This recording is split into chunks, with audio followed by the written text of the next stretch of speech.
very much varies depending on the artist, but that show is like a benign version of what actually happens. But I think actors are probably better behaved than music artists, but yeah, I mean, most artists are not business people. And so a lot of what my job has been in a variety of roles over the years is kind of towing that line between art and commerce, and bringing someone, saying, okay, I hear that this is your vision. Now, how do we make that into a business? And it's not always a business, and not all artists understand that, yeah, they don't ever want to post on Instagram ever again, but like, that's probably not a business model.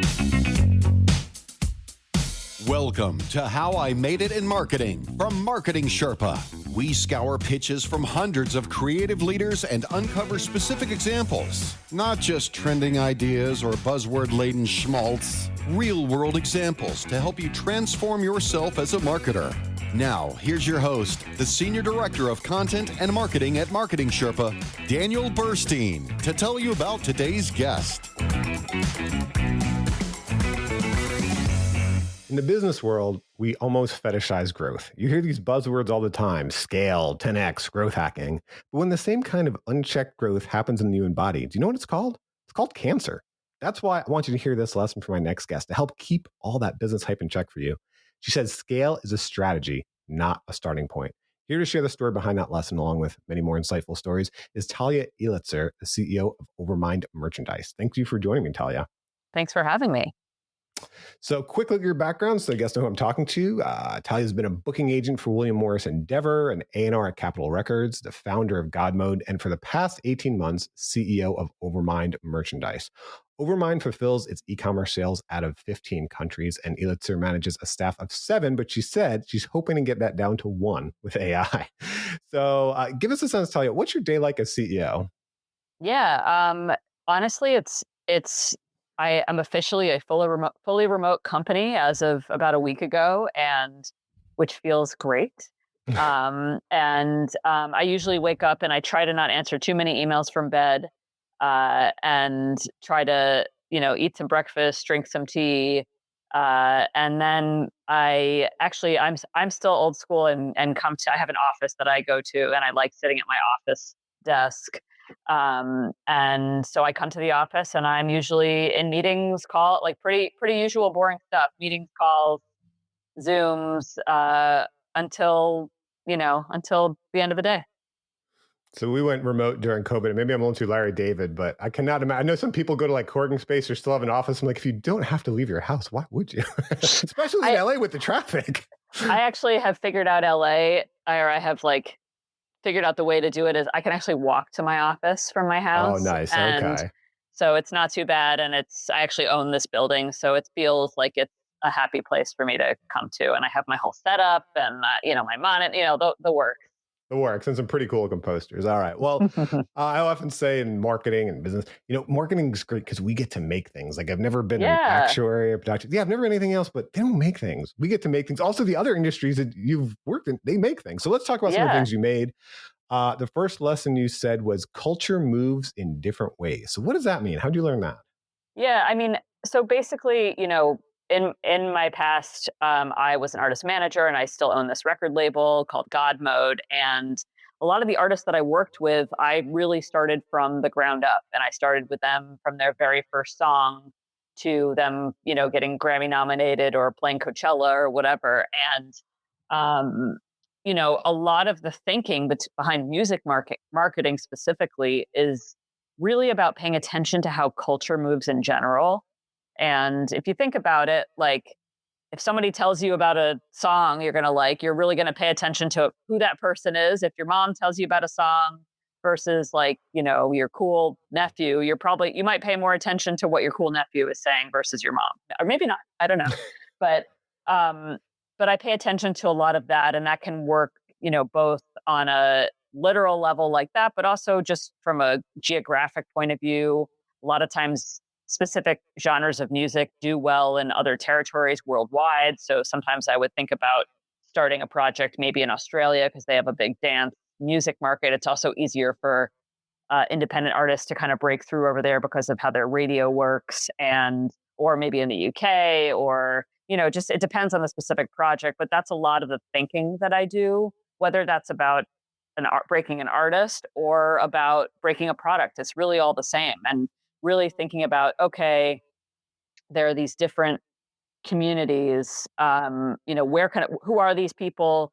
Where do they spend their time? And it's not always about getting it to the most people, which I'll discuss later too. It's about getting it to the right people and in the right order. Can you give us a specific example of how you use that to market a product or an artist? Because, for example, when I hear you say this, I kind of live this too. Like the way I live it is we're always looking at social media channels as marketers, right? And so what I Sure. turn to sometimes is my daughters, young adults, teenagers. I'm like, how are you using TikTok? Why are you using Instagram that way? Because I'm not personally doing it, right? Totally. So I'm doing that cultural research too. But for you, how have you used this to market a product, a brand, an artist? Yeah. I mean, it's really thinking about, I managed this artist named JPEG Mafia for many years, and his merch as well. And it's thinking about like, where do those fans live? And there's obviously there's the obvious channels of like, his communities on Reddit and, his social media, but also how do we get those kids in different places? Like, how do we create a world around that and create like, where do they live and where do they spend their time on the internet and, or, at IRL events too. So, it could be about, like, okay, we're going to tackle this weird Discord Reddit, or like, sorry, this weird Reddit community that's about music production, because a lot of his fans love music production and are nerdy about that. And so maybe we're going to do a special drop just for that community to ignite them, start it there, not even give it to the core fans, and then let people hear about it and create hype that way. So just thinking about it like that. And then, so you seem pretty cool. You seem way cooler than me, by the way. But I don't know about that. And then, but is it like, how do you approach them too? So, okay, you found them in that community. Because one thing I've definitely seen in Reddit or in some of those communities, like, boy, you go about it the wrong way. You just shot yourself in the foot. How do you figure out? Like, do you have a sounding board? You just know yourself? Do you talk to JPEG Mafia? Like, what do you do? It depends on the client or the situation. I've done both versions of campaigns where it's like, hey, I am an official or like, I am JPEG Mafia, or I am a representative of this person. This is what we're doing. You guys get it first. Or I've done a more subversive version too, which is a little harder when you're selling a product because then people don't know it's legit. But for other things, it could be a service or, an album or something that's a little bit different. I've also done that subversively for many years, and, buying some, old Reddit accounts and getting in there and talking as if I'm just a fan. Right. Another lesson you learned, you mentioned build a world, not just a product. So how'd you learn this lesson?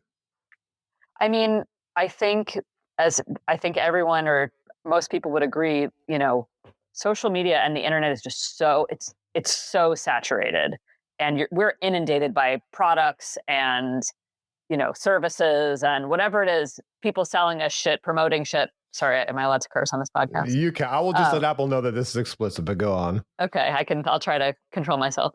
But like, we're inundated all day by people promoting and selling us stuff.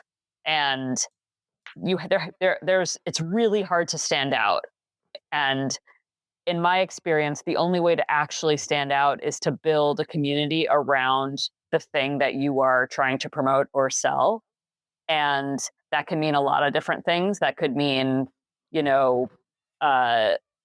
like finding an existing community and really just sort of like taking the reins there a bit, or just really making a splash in an existing community. Or, a lot of that, what I mean by that too, is building out a real visual identity around something and a creative direction, so that when you're looking at it, it's not just like a shitty, Shopify template, though I love Shopify templates. So it's not me, bashing them, but it's like, it's a fully thought out world that when you go to that brand or to that service, it's like, oh, this is immediately recognizable and immediately something that people are like, oh, I love this whole vibe, this whole, and I'm very attracted to brands or services that do a good job of that. And I think people are very subconsciously attracted to that as well. Can you walk us through a specific story of how you did that and how you're able to market with that? Because when you're saying this too, I know we're talking about, like, again, this is more the music industry, but I had an interview recently with someone in the B2B software industry, and they were telling a story. I think it's very similar. Like, I think a Yeah, software testing product or something, and like the company had been marketing with all this data about their software testing, and then they came in, did like all these vision exercises, and they came through and they said basically it came to like software runs the world. You guys are so important making software. We make the things so you can make great software, because without it, planes crash and brakes don't work and all this stuff, right? And it was kind of like world building, like you talk about. Like, instead of just totally. B2B software, data, data, data, it was, here's this world that you're in. Let's talk about it. We understand you and we make things for people like you. So Exactly. how have you done this? I mean, in many different ways. I can talk about, on the merch side of things or on the e-commerce side of things. It's like, what do you, whether it's a specific narrative you're trying to, or a feeling you're trying to evoke, like what you just described, or it could be a specific visual identity. I'm trying to think of a good example. I mean, for every artist I've ever worked with, we would literally put together like a brand book and certain phrases that we use and stuff like that. And same with in the e-commerce space too. Really making sure that the store fits with the social media, fits with the everything else, and it feels unique enough. And I'm not saying like rewrite the book here, but just something that feels cohesive and consistent across all platforms, so that anytime you encounter that brand or that product, that it feels like it all goes together. Do you have a process for how you do that with an artist to make sure it's like organic or true to them? Because like for us, we have one thing we do is like value proposition workshops in the marketing space, right? Something we've done before. And it's a matter of like sitting down with all the value creators, getting them in the room and not kind of imposing on them, here's your value proposition. It's kind of pulling them out with the right questions of how they serve an Totally. audience. Totally. And I think oftentimes artists or brands don't necessarily know what's right for, like, they won't know it until they see it too, which can be a frustrating process at times. But it's some, so it's usually a combination. Sometimes people have the full package ready to go. Often, usually they don't. And a lot of my job is to help with and my team's job is to help with the creative direction of that. All right. This was something I mentioned in the opening. You said scale is a strategy, not a starting point. So how have you learned this lesson? Yeah, I think like as I've been more and more tapped into like, business Twitter or, like how people talk about business online, as you said, there's so much emphasis on like, I made 10x this or 100x this. And like, and it's just, I don't think that's necessarily what it's like. That's not how I look at things. Obviously, sure, it's great if you want to like brag to your friends about something. But I think it honestly goes back to the building community aspect, because I I think to build a consistent business over time, it's really about building something that has weight to it, whether that's an e-commerce store, whether that's a SaaS, whether that's anything that makes people want to come back. And I think I would rather have, you know, 2,000 people like being obsessed with the thing I'm making than 100,000 passive people, because the passive people aren't coming back. Can you tell us a story of how you did that and like the trade-offs you had to make? Because there's this push for growth in our society. Like the place I saw it most is earlier in my career, I worked with public companies. And one of the things I did is I worked on what's the analyst calls, where they present their Hmm. earnings to the analyst. And basically the analyst said it's going to grow 12% or whatever, Right. which is good. And then when it Right. grows 11%, they're like beating everyone up on the phone. And I'm thinking like, they just Right. made not only billions of dollars, like billions of extra dollars. How you give them a Right. hard time? But it's that public, public markets, public push, grow, grow, grow.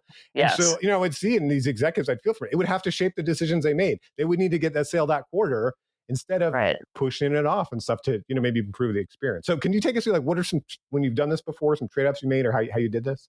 Yeah, I'm trying to think of a good example. I mean, I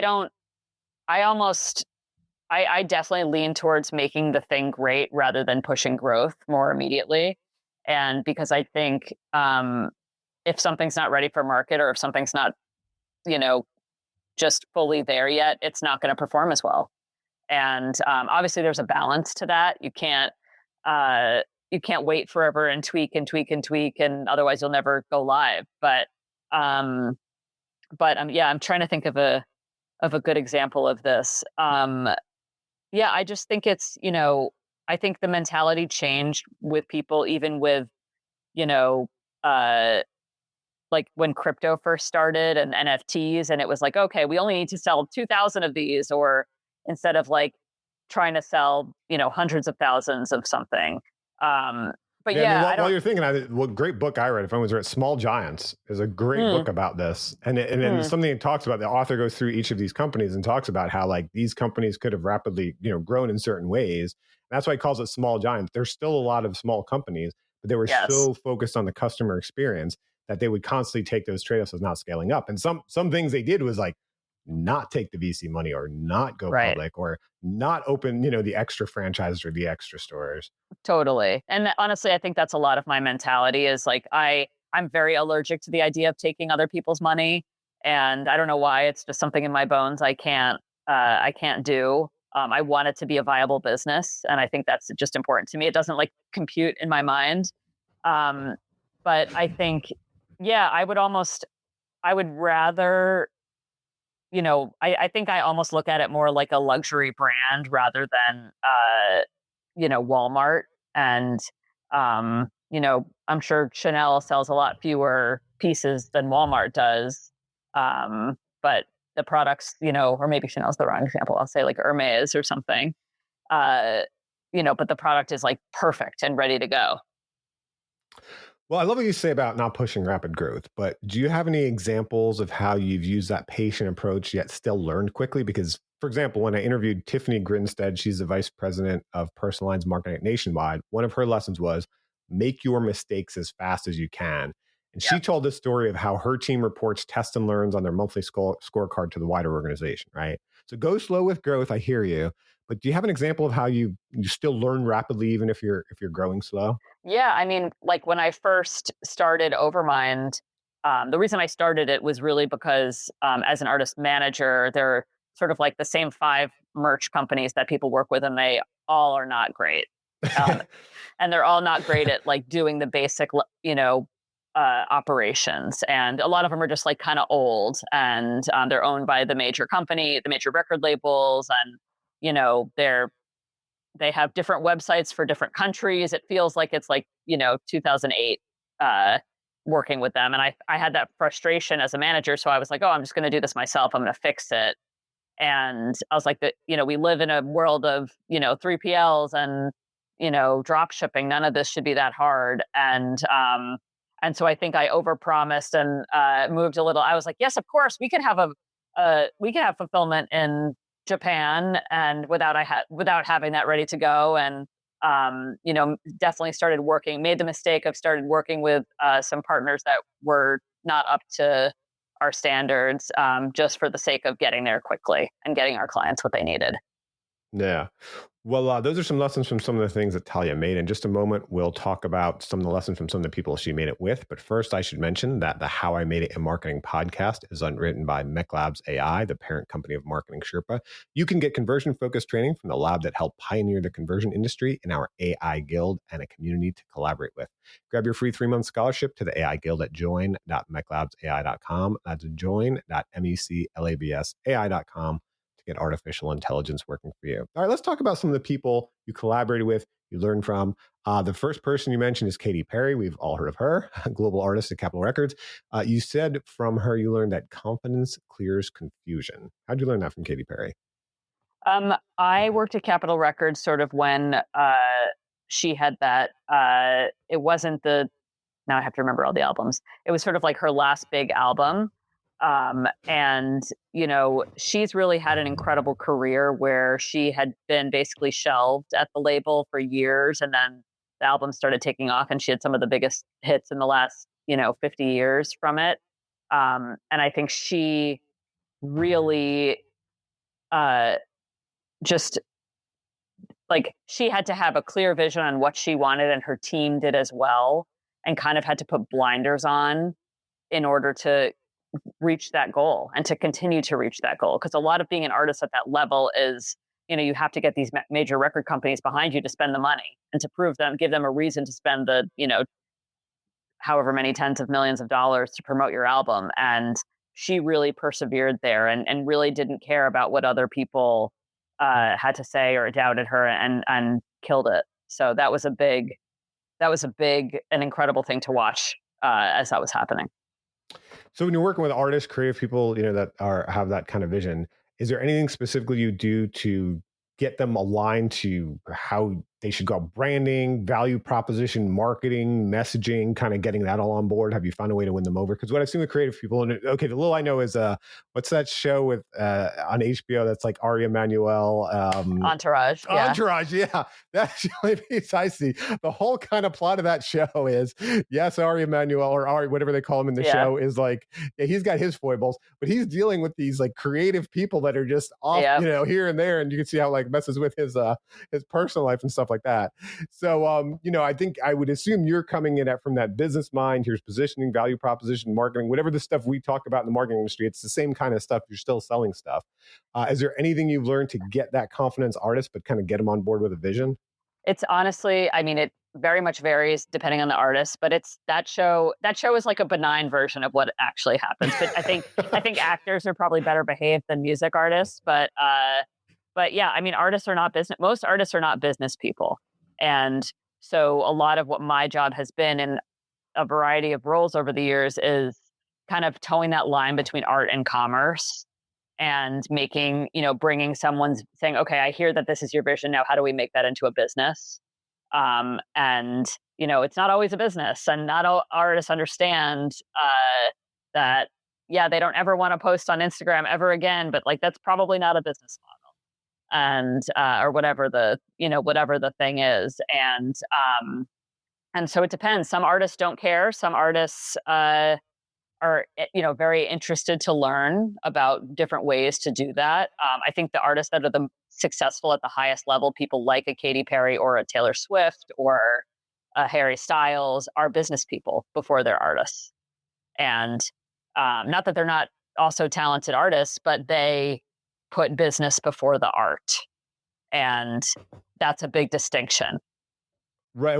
And how have you worked with artists on brand partnerships and finding the right brand match, both for, the company and the artist? For example, I interviewed someone who's more of an agent for influencers. And something he talked about was, a lot of influencers, they think, I guess they see, whatever that guy, Mr. Beast or whatever. And they think, Right. okay, we're going to just have all of our own products and stuff. And he said, you don't know how hard it is to have your own products. He's running a business. And he's like, I always wanted to start them with brand partnerships, because brand partnerships is how they kind of learn the business and get rolling. But the challenge is finding the right match, selling the brand, and then selling the artist. So do you have any stories of how you've kind of figured that out? Yeah, I mean, that's also very dependent on each artist. Every artist has, a different perspective on that. Some artists don't want to work with brands that make them, some artists are very aware of like selling out. Putting that in air quotes. And some artists don't care. Some artists just want the money, regardless of what the brand is. Or I work with artists. I work with a rapper named JPEG Mape, who I mentioned before, who raps using a lot of explicit language and talks about controversial stuff and politics, and no brand wants to come near him. So yeah, it just depends. And I've worked with brands, big and small, and to be honest, it's often no artist is excited about it is usually the case. They're excited about the money, maybe.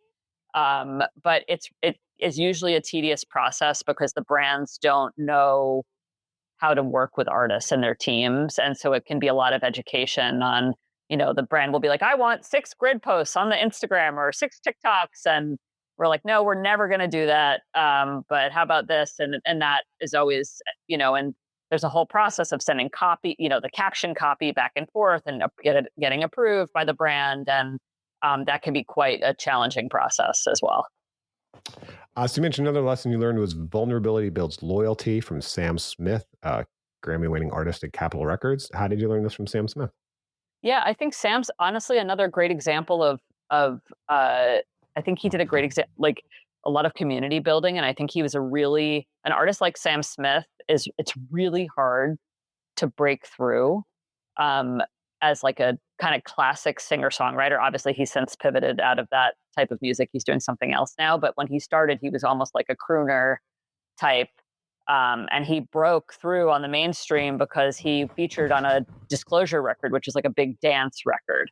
And everyone was sort of like, wow, what's that voice? And but yeah, I think people were really intrigued. I think he was very authentic to who he was and really, wore his heart on his sleeve. And instead of playing a character, which I think a lot of artists do, or a lot of celebrities generally do, they're almost playing a role. And I think it was very clear with him.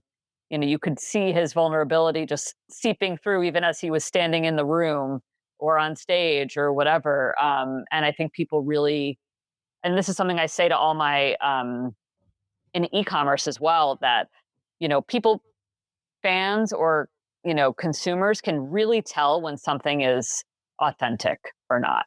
People have a really low bullshit detector, and so when someone's real and living their truth, not to be corny, I think that really resonates with people, and people are attracted to that. And I think that very much worked for him. um, and I can think of other artists, but also, like, when you think about marketing, people can tell, like, if you're being too salesy, or if you're being, whatever. All that stuff really impacts sort of like the character of your brand. Yeah. So when you talk about vulnerability, have you ever used that to help you when you're choosing to hire someone, partner with someone, sign an artist, something like that? Because, for example, I interviewed Rebecca Beastman, the chief marketing officer at Guild, and one of her lessons was the best candidate for a role isn't always the one who has done it before. And I think when it comes to hiring, a lot of times we focus on just the skills, like do they know the CRM or GA or whatever these things are. But those are pretty easy things to learn, and they're not normally the big things that make you successful. And hiring people or partnering with them, signing them, I mean, it is that vulnerability and those relationships that are ultimately going to make things successful. The rest we can learn, right? Right. So I don't know if you figured out, I know you talked about using this kind of in marketing and in the brand and in e-commerce. Have you figured this out in who you hire, who you work with, who you partner with? Yeah, I mean, hiring people is so hard, Yeah. and it's really hard. And I think particularly for me, we have a lot of employees overseas, and then we have some people here who have more experience, sort of like in the industry, I would say. But it's really hard to find people.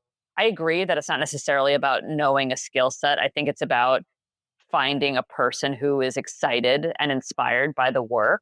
And I think that's the part that's really hard to find. And In I your won't go on. industry, it's hard to find people that are excited about the Well, work. there's a lot of people who want to they want to do the cool stuff, and they don't want to do the work. And they want to go Right. to the Okay. parties. They want the access to the festivals. They want to go hang backstage at a show, and especially younger people, and I think there are plenty of those people, and I've hired many of those people over the years, and they're the worst workers. And being able to hang, and I'm putting that in quotes again, uh, is definitely important for the business, because that is how we network, and that is, whatever. But it's really somebody who wants to do the work.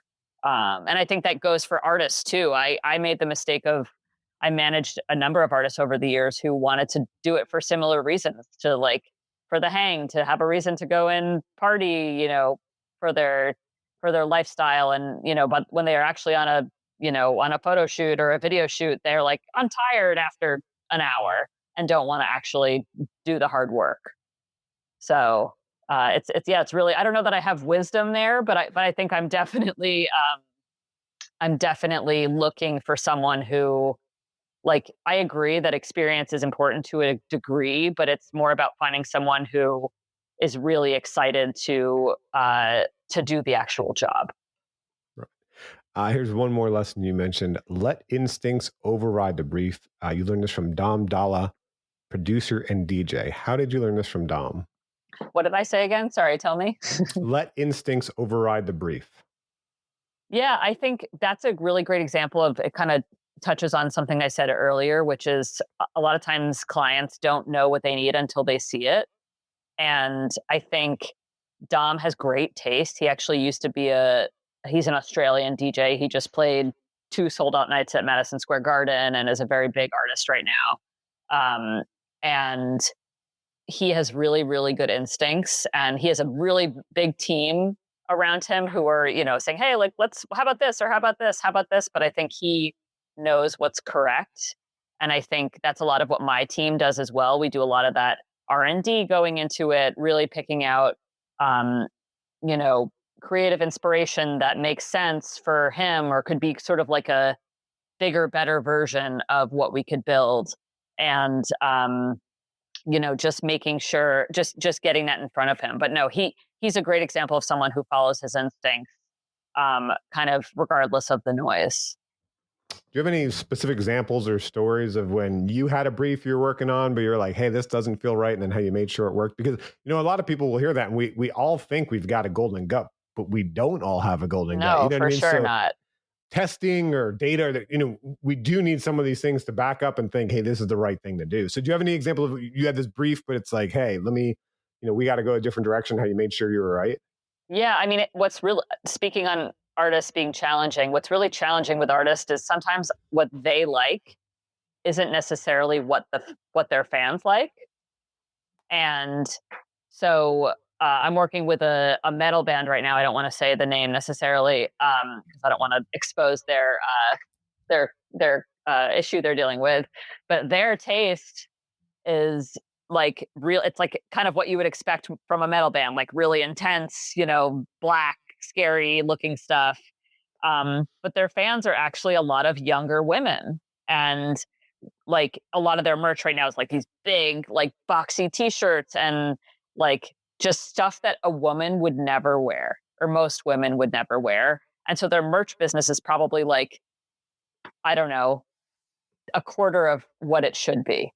And they're a big band. And so a lot of the work that we've had to do is we show them briefs and we're like, hey, this is, I think would be better for your audience. And they're like, no, we don't like that. And it took like probably 6 months of us having to push and say, this is your demographic.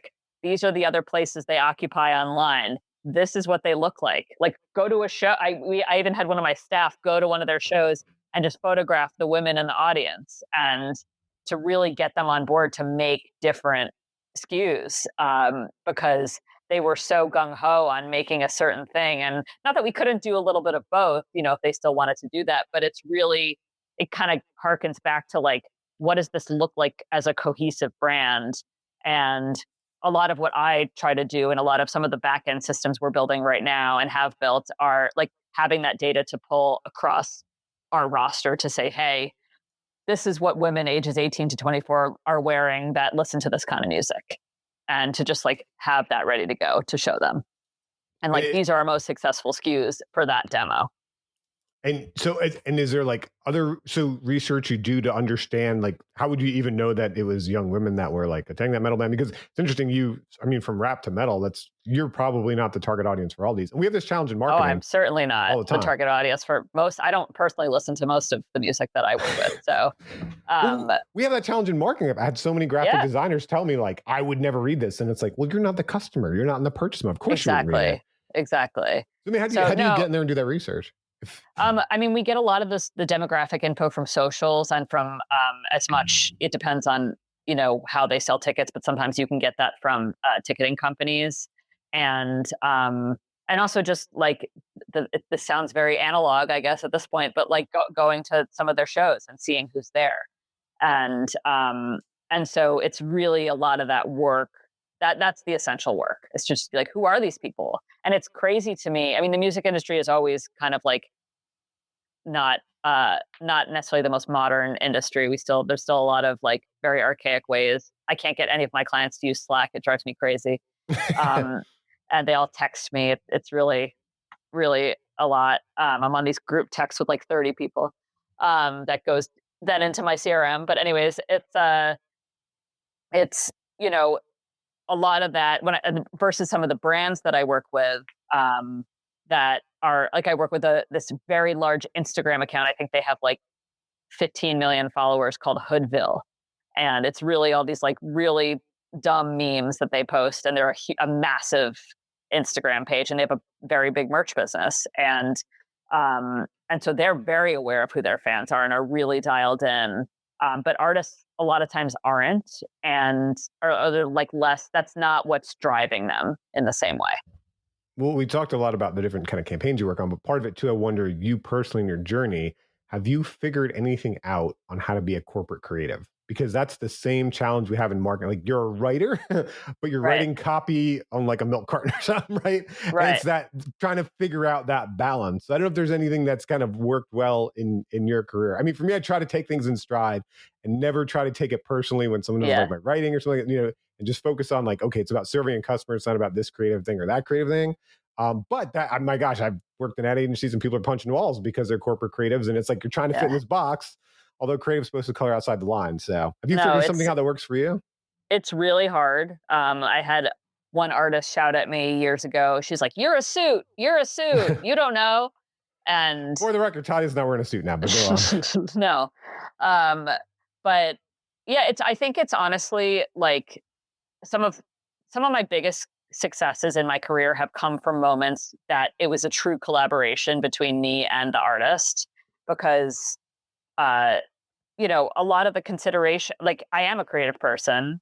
I think artists, particularly of the younger generation, want people to, think that it all came from them, and they'll, they want to hide all the credits on their albums to say nobody helped them and they did it all themselves, and that's a whole other rabbit hole I can go down. But no, it's really hard because artists think that and I think it's also too much pressure for an artist that it should all come from them. But no, for me, it's been very frustrating over the years, which is maybe we can talk again in 6 months, because I have a new venture that's just mine that's coming soon, where I get to control all the creative and I don't have to answer to anyone. But yeah, it's really challenging because I think I don't always agree, but if it's the client, ultimately it's not my business. So, but yeah, I have not yet punched a wall, but I probably would like to. Or trashed a hotel room, I hope, like the rock stars. Yeah, no.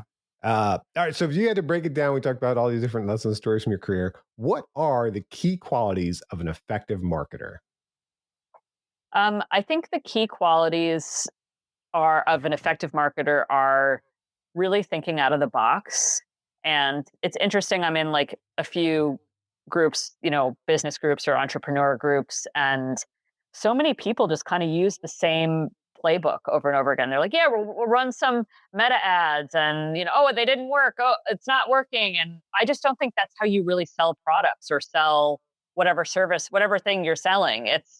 I just don't think that's very creative or innovative. And I mean, if we could all sell stuff with meta ads, like that sounds great, but I just don't think the world works that way. And so I think it's really about, like I said in the beginning, it's about how culture moves or how information moves, and really just getting in the head of your customer and thinking about, like the internet is a vast place, and there are a lot of different ways that people get information.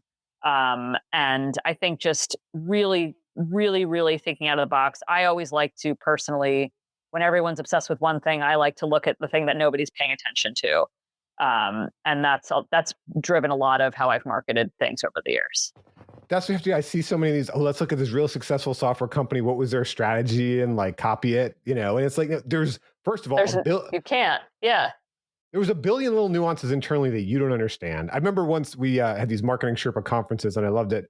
I was asking this person how they liked the conference at the end, and like, oh, it was great. And I thought it was because of the content I put on stage. And like, that was fine too, but here's why it was so valuable to me. Our biggest competitor was at the bar, and I was talking to them. And I said, I don't get it. We're copying all your ads and they're not working. And he said, yeah, they're not working for us either.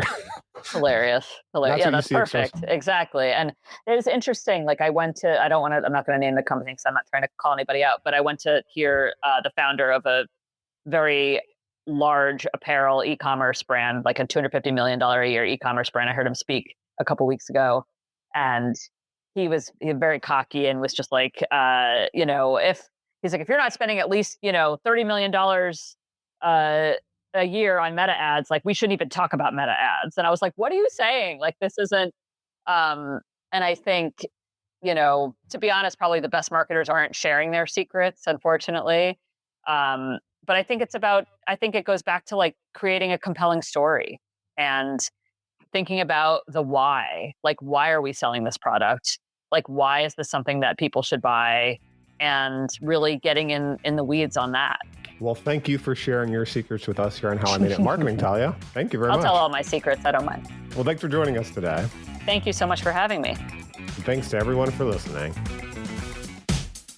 Thank you for joining us for How I Made It in Marketing with Daniel Burstein. Now that you've gotten inspiration for transforming yourself as a marketer, get some ideas for your next marketing campaign from Marketing Sherpa's extensive library of free case studies at marketingsherpa.com. That's marketingsherpa.com.